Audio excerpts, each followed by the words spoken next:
And, my hope is that we'll get through this and get back. Well, we're always going to be aiming for maximum employment and price stability. That's what we do. I do think we'll be moving away from those goals probably for the balance of this year, and then, or at least not making any progress, and then we'll resume that progress as we can. Let's talk a little more about tariffs. I mean, you've recognized that some of the effects of the tariffs will be one-off, transitory, but you also have said that perhaps they will give room for a number of firms to raise prices. You mentioned dryers. When washing machine prices went up because of tariffs, dryer prices also went up in tandem, even though they weren't tariffed. What's your sense about the effects of tariffs on inflation? What would make them more persistent? And what would make them have effects on growth? So in a kind of a simple starting point is one tariff comes in that gets passed along in prices and raises inflation, but it's just a one-time thing. So the price level goes up, and that's it. But that can happen in some circumstances, but it depends on a number of things which we don't know yet. And I would point to a couple of them, or three of them actually. One is just the size of the effects. And as I mentioned, the tariffs are larger than forecasters had expected, certainly larger than we expected, even in our upside case. We looked at a range of cases. So that's one. The second one is how long does it take for the tariffs to have their effects on inflation? To the extent it takes longer and longer, that raises the risks that the public will begin to experience higher inflation. They'll come to expect it, and companies will come to expect it. So that risks higher inflation. And the third is just what I mentioned in my speech, which is my remarks, which is got to keep inflation expectations well anchored. So if we have those three things under control, that's what it will take. And indeed, our role is to make sure that this will be a one-time increase in prices and not something that turns into an ongoing inflation process. That's a big part of our job. What about the effects of tariffs on quantities? With the level of tariffs that, for example, have been currently applied on China, there's a fear that the supply chain may get disrupted, that firms may not be able to import their relevant stuff from China given the level of prices. If it turns into a supply shock, would the Fed's response be different than if it was primarily something which affected just prices? So I actually had dinner at the Chicago Fed last night and with a number of directors of various parts of the Chicago Fed, and many of them are CEOs of significant companies, and they this uncertainty that they're feeling and the issue with imported components to their products is just a huge issue. But with if you look back at the pandemic, if you remember, there was a shortage of semiconductors, and that led to a shortage of cars at a time of extremely high car demand. And it was a prolonged shortage because production couldn't keep up.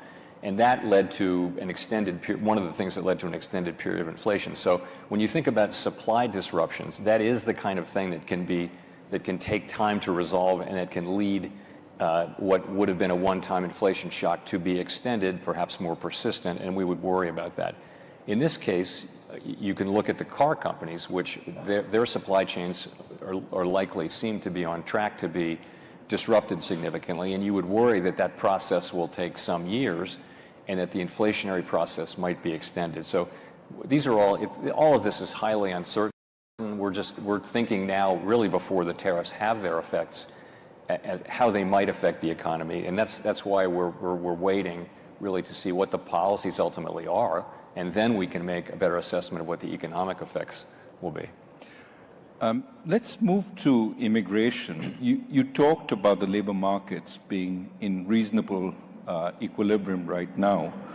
Of course, what we've seen over the last few months, the last months of the previous administration continuing into this administration, is immigration has fallen off considerably. What's your sense on how that will affect the labor market? So part of why growth was so strong in the last couple of years was just very high levels of immigration, and those people went to work. The economy hired them. You know, there was a lot of demand. We were still working off the labor shortage. What's happened since the prior administration changed their policy, as you mentioned, immigration has fallen very sharply, and therefore the growth of workers has really stopped. It's really stagnant. But at the same time, demand has also fallen.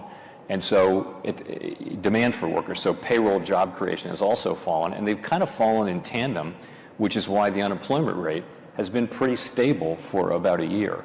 So in a way, demand and coincidentally perhaps to some extent, demand and supply for workers has fallen. In terms of the effect on the labor market, right now we're still at full employment. And labor force participation is still strong. Wages have moved back down to levels that are now pretty sustainable, given an assumption about productivity. So the labor market's in a really good place. Longer term, you know, the effects of immigration are not thought to matter much for inflation. The effects on demand and supply will more or less cancel each other out. So we wouldn't expect there to be a big impact on inflation. You've seen in recent weeks substantial talk about layoffs in government, as well as freezes in research establishments and universities in jobs. How soon and how big will this be in its impact on labor markets? So it's too soon to say, but what I can say is, of course, the people being laid off in government, this is highly significant to them. We don't know how big that's going to be. Right now, it's not big enough to affect a workforce of 170 million people materially. In terms of the cutbacks in funding and for science and things like that, we do see in areas, particularly in cities that have a lot of universities and research hospitals and research institutions, we're really hearing significant layoffs and significant impacts on employment. I don't know how much that will total up to. And of course, in addition, cutting back on scientific research may have implications for economic growth, for productivity, for health, for all kinds of things. But those are very difficult to estimate in real time. Now, given that we're talking about the future, you may be confronted in the not so distant future with both higher levels of unemployment as well as potentially higher inflation. And of course, the policies that each one requires could be different. You talked a little bit at the podium about how the Fed would see these two and how it would address it. Just giving you a chance again to elaborate on that.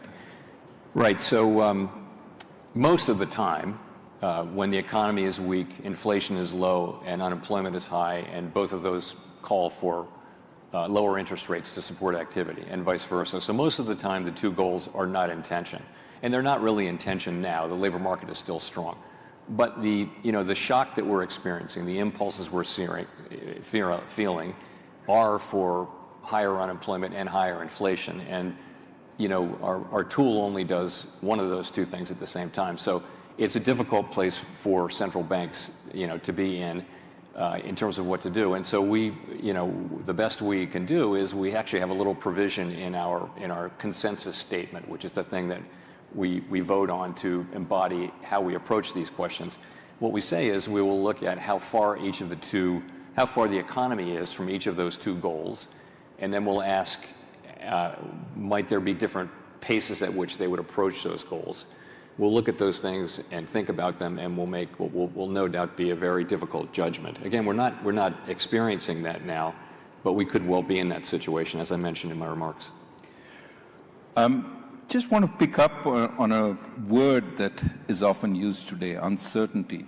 As a respondent to a Dallas Fed survey said, I've never felt more uncertainty about my business in my entire 40-plus years career. The worry today is not just about immediate policy uncertainty, but an entire change in the U.S.'s economic philosophy. not just policy uncertainty, so to speak, but structural uncertainty. One of the effects, as you've pointed out, of higher levels of uncertainty is that firms postpone investment. For instance, even after the tariffs stabilize, firms that contemplate reshoring production facilities will hesitate, not knowing if the tariffs will be reversed in the future, maybe by the next administration. How do you take such longer-term uncertainty into account in your policies? Let me just agree that what comes back very strongly, and everyone will understand this. These are very fundamental changes in, long held in some cases policies in the United States, and there's not any real experience. I mean, the Smoot-Hawley tariffs were actually not this large, and they were 95 years ago, so there isn't a modern experience of how to think about this. And businesses and households are saying in surveys that they are experiencing incredibly high uncertainty. There's a lot of research, some of it from the Fed, showing that does lead to businesses and households stepping back from decisions, which of course makes common sense. And you hope that that's something that you go through a phase, and then you know what things become more certain, and therefore people can resume normal economic activities given their understanding of what is the new normal. I mean, your question really is, what if the uncertainty remains high? I think that's a difficult environment. I think people's expected rates of return would have to be higher. I think that would weigh on, to me, investment just in general. If the United States were to become a jurisdiction where risks are just structurally higher going forward, that would make us less attractive as a jurisdiction. We don't know that at this point, but I think that would be the effect. Well, let me turn to financial markets. We've seen some volatility, especially stock market volatility. I mean, the levels of the VIX are up to the levels they were in the early days of the pandemic, coming off somewhat now. Some people believe the Fed will intervene if the stock market plummets, the so-called Fed put. Are they correct? I'm going to say no with an explanation. So what I think is going on in markets is markets are processing what's going on. And, it's really the policies, particularly the trade policy. And really the question is, where's that going to come in? Where's that going to land? And we don't know that yet. And until we know that, you can't really make informed assessments that would still be highly uncertain. Once you know what the policies are, it'll still be highly uncertain what the economic effects will be. So markets are struggling with a lot of uncertainty, and that means volatility. But having said that, markets are functioning. Conditional on being in such a challenging situation, markets are doing what they're supposed to do. They're orderly, and they're functioning just about as you would expect them to function. So we've seen volatility also in the bond market. And at a time when usually there's a flight to safety, we saw yields on the German Bund and the Japanese government bond come down, but we saw yields on US Treasuries go up. What do you attribute this to? So I would just say the same thing. I think it's very hard to know in real time. I've had a lot of experience with significant moves, for example, in the bond market, where there's a narrative that people land on, and then 2 months later you look back and go, that was completely wrong. So I think it's very premature to say exactly what's going on. Clearly, there's some delevering going on among hedge funds in levered trades and things like that. It's also, again, it's the markets processing historically unique developments, and with great uncertainty. And I think you'll probably see continued volatility. But I wouldn't try to be definitive about exactly what's causing that. I would just say markets are orderly and they're functioning kind of as you would expect them to in this time of high uncertainty. So the Fed in its last meeting slowed the pace of shrinking of its balance sheet. Was this driven by uncertainty about how much reserves and liquidity the market needed, and you wanted to take a little more time to find that out? And flip side, you said the market was orderly. What if market disruptions emerge, would the Fed intervene? So we think that reserves are still abundant. So we don't think we're close to the point, particularly close to the point where we would stop. But we were facing a situation in which, for other reasons, there were going to be big flows into and out of reserves as it had to do with the debt ceiling and the Treasury General Account. For those of you who are Treasury market people, that'll make sense. But while those big flows are happening for over a period of 6 months, we would actually be shielded from being able to see evidence that we were or were not getting close to the level of less abundant reserves. And so we decided to slow the pace. We thought about pausing, and instead we debated it. It's one of these great debates that we have at the FOMC. We decided to slow the pace instead. And people really came to see the merits of that because, the slower we go, the less, the smaller the balance sheet can get without disruptions. And we want that process to continue, and now it's at quite a slow pace. So we think that's a really good thing. So that means it can go on for a longer amount of time, and we'll be able to reach kind of very carefully what we think is the right level of reserves. Still plenty of reserves. What about the international dollar-based system? With all these disruptions, do you stand ready to supply dollars to central banks as you've done in the past when there's been a global shortage of dollars? Sure, absolutely we do. Just for everyone's knowledge, we have standing dollar swap lines with 5 large central banks, and they go to the jurisdictions where there are big overseas dollar funding markets. And in effect, those are overseas markets where, for example, a European or Asian institution is buying an asset-backed security that is backed by loans to American consumers. So in effect, these are loans to American consumers, and we support that. We want to make sure that dollars are available. They need dollar funding to hold those dollar assets. So the way it works is, when needed, we lend to the central bank in dollars, and they pay us back in dollars. They then pay in their currency. They lend on in dollars. And so we take no credit risk or anything like that, and it supports dollar funding markets. Dollar funding markets are very sensitive during times of crisis, and it's very helpful. The reason we do it is it's really good for U.S. Consumers. So we'll continue to do that, just as part of the dollar being a reserve currency, the reserve currency, most important, and we will do that. You mentioned amongst the issues you were focused on was the U.S. fiscal situation. Well, clearly, U.S. sovereign debt continues to rise. And what are your thoughts on the longer-term implications for interest rates and economic stability? How much further can we go in terms of national debt before we cross a line that might be unsustainable in the long term? So the U.S. federal debt is on an unsustainable path. It's not at an unsustainable level, and no one really knows how much further we can go. Other countries over time have gone much farther, but we're now, we're running very large deficits at full employment. And this is a situation that we very much need to address. Sooner or later we'll have to, and sooner is better than later. In terms of, if I can say from my time working on these issues, it's not the Fed's issue, but if you look at a pie chart of federal spending, the biggest parts and the parts that are growing are Medicare, Medicaid, Social Security, and now interest payments. And so that's really where the work has to be done. And those are issues that can only be touched on a bipartisan basis. Neither party can figure out what to do without both parties being at the table. So that's critical.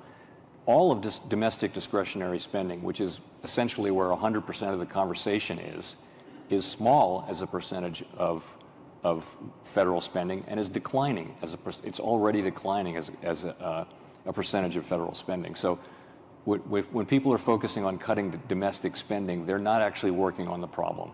Domestic discretionary spending is already going down.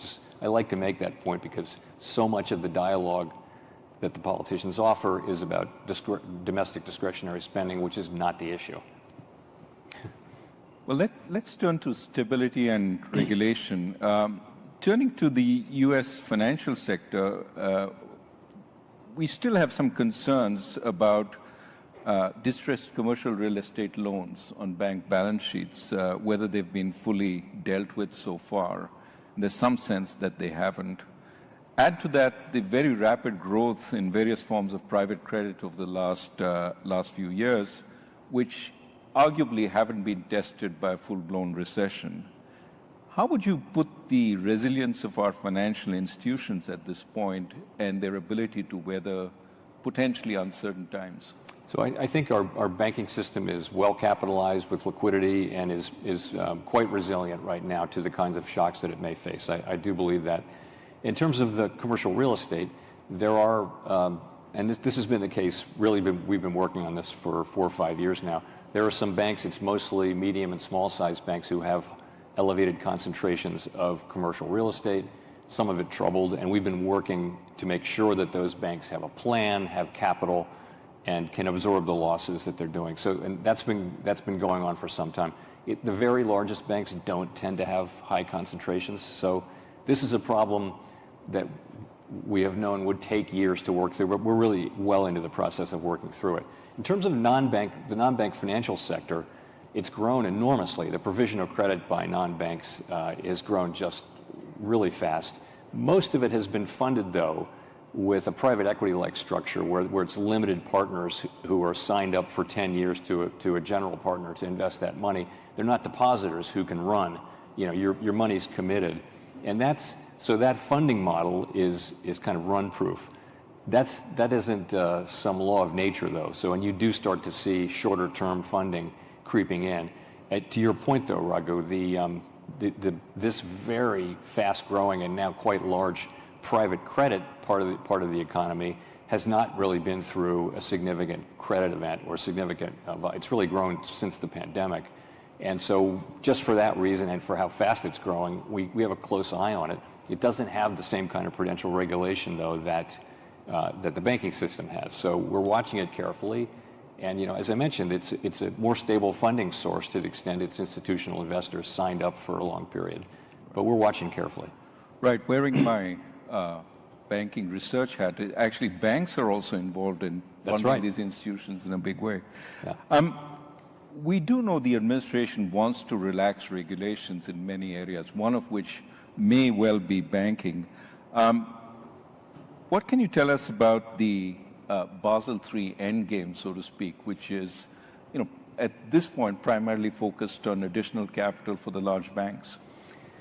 You know, the Fed view, and my view, is that we should proceed to complete the Basel III accord, and we would have to do that, and would look forward to doing that in conjunction with the FDIC and the OCC. But our view is, and I think the bank's view as well, is we should complete that. You need international minimum standards. That's kind of a common good, and you know, we're not bound by them. Really, nothing. The United States has plenty of input into what those accords contain. So our view is strongly that we should complete those, and we could do it, I think, relatively quickly. We're not so very far away from what would be a good, I think, outcome. Well, let me move to something which is more about technological change and new kinds of instruments, cryptocurrencies. How do you see the potential for more favorable regulations coming on them, and potential risks from that for the system? You know, so we went through a wave of failures and fraud and things like that were the headlines for a couple of years, and I think what you see now is, and during that period, by the way, we worked with Congress to try to get a legal framework for stable coins, which would have been a nice place to start. We were not successful. I think that the climate is changing, and you're moving into sort of more mainstreaming of that whole sector. So Congress is again looking at both the Senate and the House are looking at a legal framework for stable coins. You know, depending on what's in it, that's a good idea. We need that. There isn't one now. And stable coins are a digital product that could actually have fairly wide appeal and should contain consumer protections of the typical sorts and transparency. And that's what the Senate and the House are working on. So that's a positive thing. I also think some of the we took a pretty conservative, and other bank regulators took an even more conservative perspective on the guidance and rules we imposed on banks. I think there'll be some loosening of that, and I think we'll try to do it in a way that preserves safety and soundness, but that permits and fosters appropriate innovation, but that does so in a way that again doesn't put consumers at risk in ways they don't understand or make banks less safe and sound. You have a policy review underway. Now, surveys recently tell us there seems to be a distinction between a rise in the level of prices, which is what the public seems to worry a lot about, and the rate of increase in prices, which certainly they worry about in passing, but the Fed worries much more about. That is the rate of inflation. So even though we're coming down to 2%, people remember that over the last few years, it's been over 20% increase in prices. So as you start thinking about the policy review, is there any thought about how you might want to address this sort of challenge, that it's the path of prices as much as the rate of change which matters? First of all, I think you're right, and I think the public is right. When we say inflation is back down to 2%, 2.5%, and we think that's a good thing, it is a good thing. But if you're paying 20% more than you were paying in 2021, that doesn't help you much. You're still paying a lot more than you used to be paying for the necessities of life. So it's just another way of saying people hate inflation, and it's easy to understand why. All we can really control is a world in which, in the world we were living in, prices don't go down in the aggregate except in extreme times that we don't want to court. So I don't think we couldn't have a framework where we're going to bring prices down by 10% or something. That's not something we'll be looking at.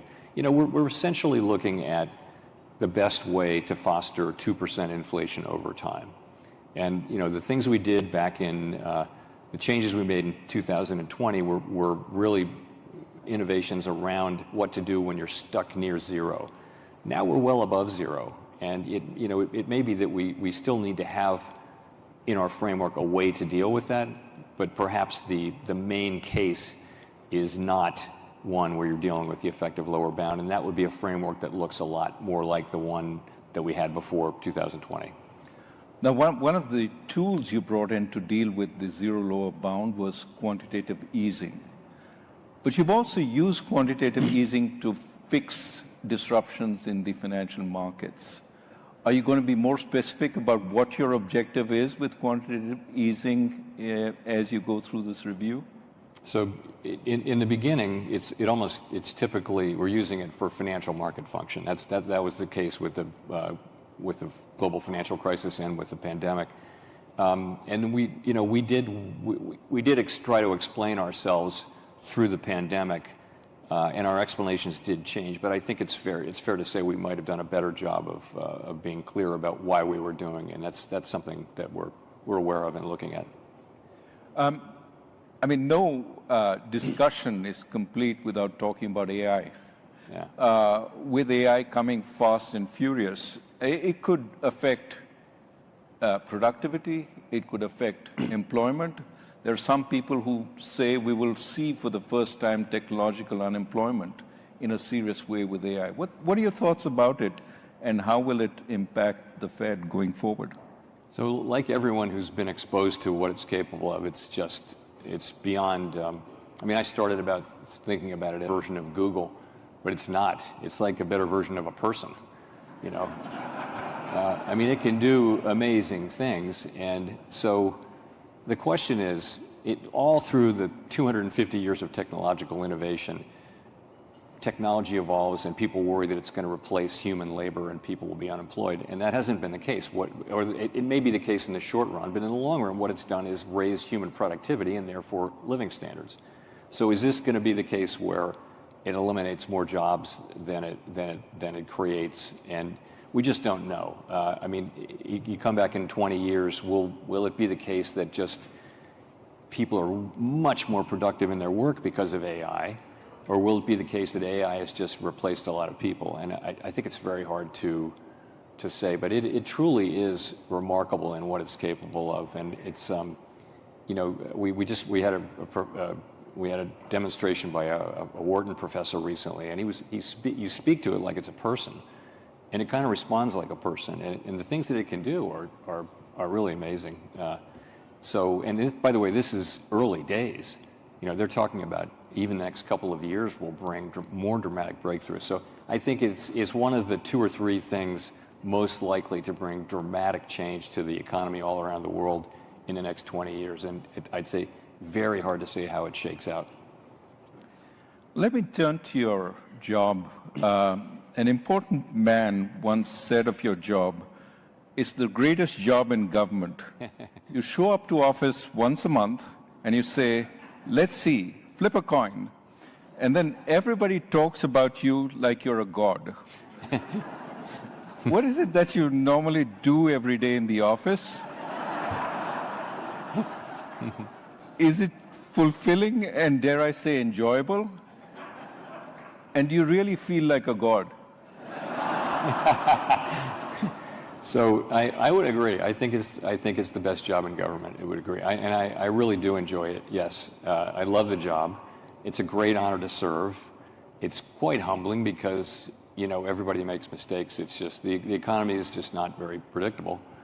All of that is true, and I do what everybody expects me to do. I read. We do a little more reading though as part of our daily. My colleagues and I do part of our daily regime than a typical executive would do. In terms of being a god, I would say that we are blessed with a large number of amply compensated critics who would kind of tend to undercut that. So we don't feel like a god.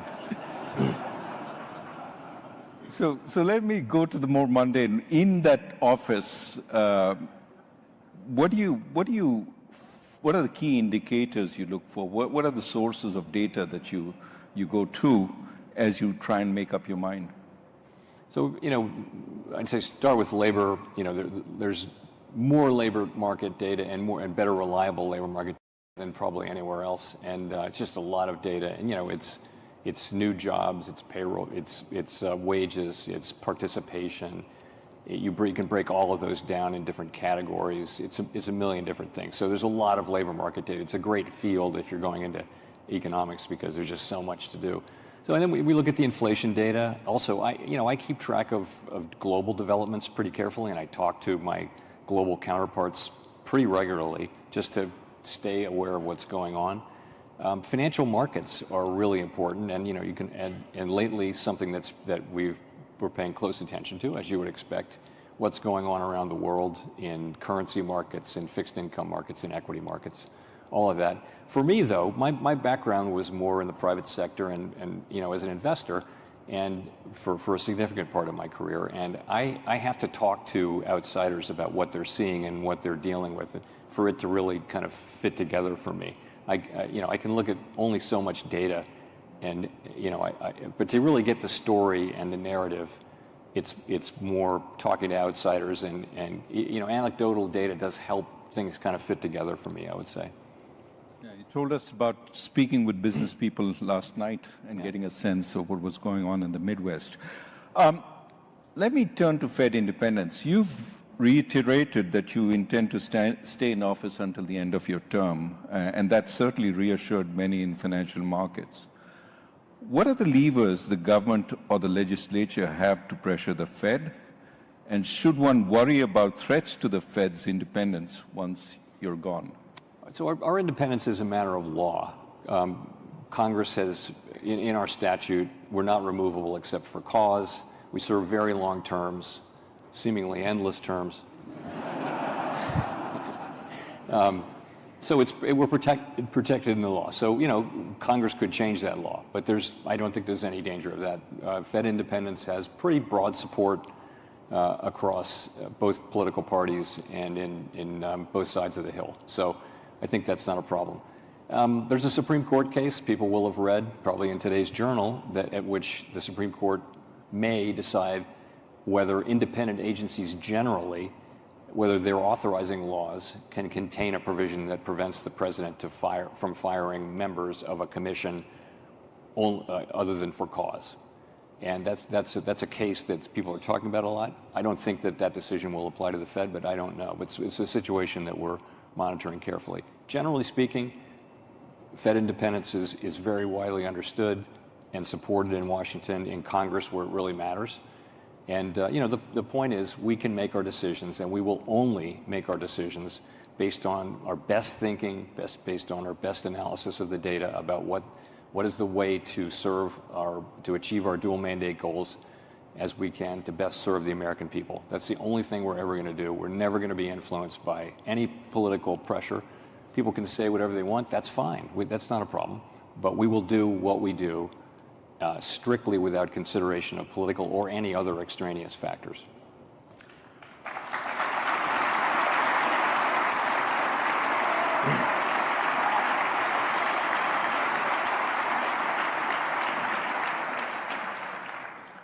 Well, I have time for one more question. I know the question that's on all your minds. What are you going to do on interest rates next? But I'm not sure that you know, and I'm not sure you would tell even if you knew. So I'm not going to ask that question. The question I want to ask is a more personal one. What is it that you'd like to do most at home after an exhausting day flipping coins in the office?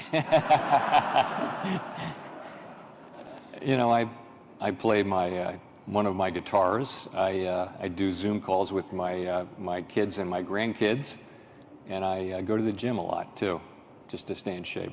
We need you healthy. We need you healthy. Thank you very much, J.Powell. Thank you. And please join me.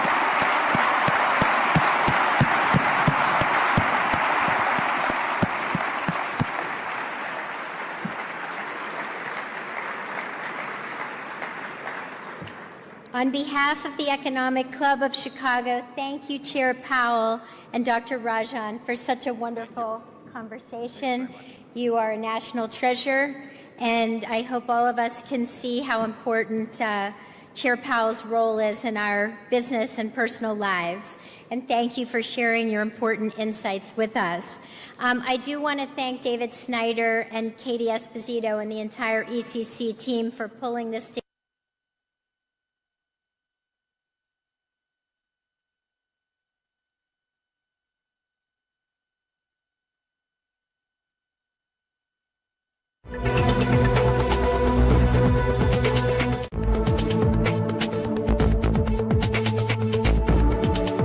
And thanks for that kind introduction.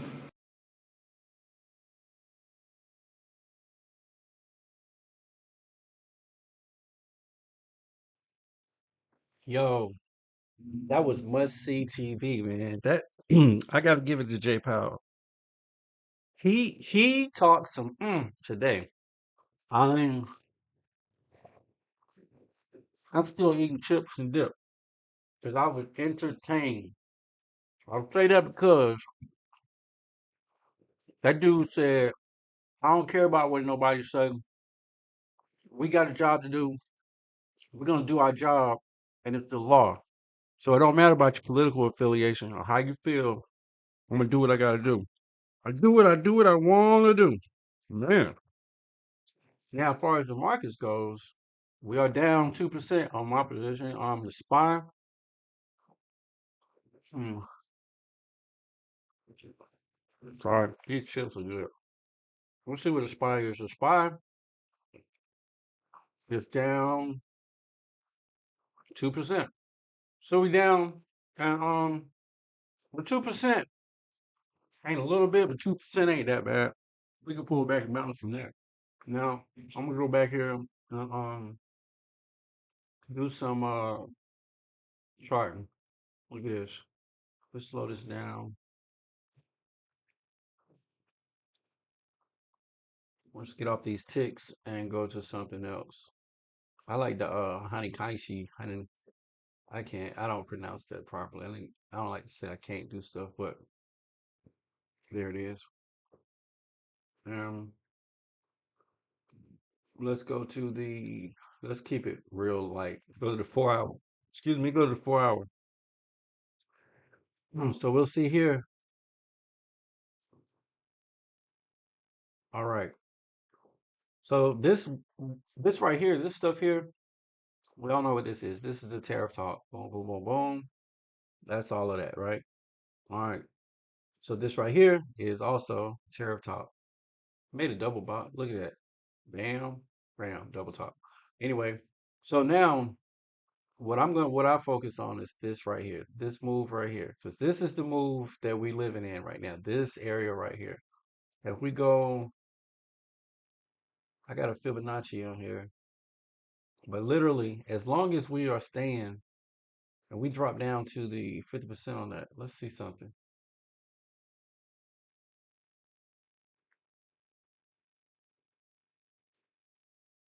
All right, so I got that going from the top to the bottom. All right, markets closed, and we ended at a negative 2%. Alarm's going off. Hold on.